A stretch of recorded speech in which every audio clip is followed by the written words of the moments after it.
Tech Cocktail Conversations, candid insights from startup founders, entrepreneurs, and thought leaders from around the globe. It started when our co-founders needed a way to pay the rent. And there was a design conference coming to town. They were designers, so they rented out their place to people coming for the conference. And so they realized that, hey, there's something really magical here. People can connect together that share a common interest.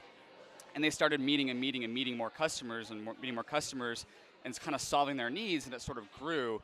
And before 2013, we had served 4 million guests. In 2013, we had served about 6 million guests. So now we've served over 11 million guests, and it's kind of at this inflection point where we want to start asking ourselves, okay, we're providing great local accommodations. How can we create better experiences for our travelers? So we're really focusing on the end-to-end trip, the end-to-end travel experience. How can we make that as meaningful as possible? One thing that's huge for us right now is mobile. We've been thinking a lot about mobile, but not just for the guests, but we've also been thinking about mobile for the host. Our hosts, if they can't respond quickly to guests, then it provides not the greatest experience for the guests. So we're trying to find ways to make it easier and faster for hosts to update their calendars, to check availability, to respond, to go back and forth. And that means that we can't wait until 6 p.m. when they come home to their desktop to reply. They need to be doing it on the go. And how can we make that fun and delightful and enjoyable and something they enjoy doing? And the more we do that, the better the experience will be. And so, mobile for hosts is one big area of focus for us. Well, there's a couple challenges. I think one challenge is that we're in the online to offline space. And so when we talk about our product, most companies are talking about the online website. But if you really think about what it is we're selling this offline experience. And so to be able to think beyond just code, but also into what happens in the real world, that's a challenge just to get our minds around. Another really big challenge is international. I mean, we're in 192 countries.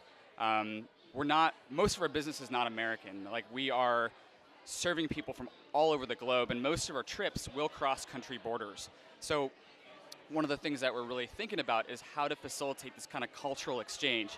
If I tweet in French, it can only be consumed by someone who speaks French.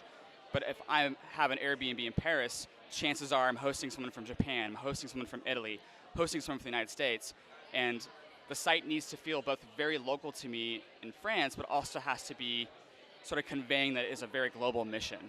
We're really, really big in Europe. We're obviously big in the United States. We're just sort of growing everywhere. I mean, travel is inherently international. So for us to be successful, we kind of have to be everywhere. I think you can expect a lot more with mobile, a lot more with trying to make it easier to get a booking back and forth, to make that much simpler. And as we're trying to explore more of the trip, and I think we're looking to better ways that we can make our customers' experiences more meaningful. Our engineering design product area is about 100 people. My personal favorite part is, this is in my former life, I was a research scientist, very heavily on the engineering side, and I've always kind of had this creative itch, this artistic itch, and I feel like Airbnb is a place where, technology and creativity and technology and design come together, and I feel like it lets me be sort of a whole person and bring those two sides of my brain together, and I love doing that, and I think that is something we do uniquely well.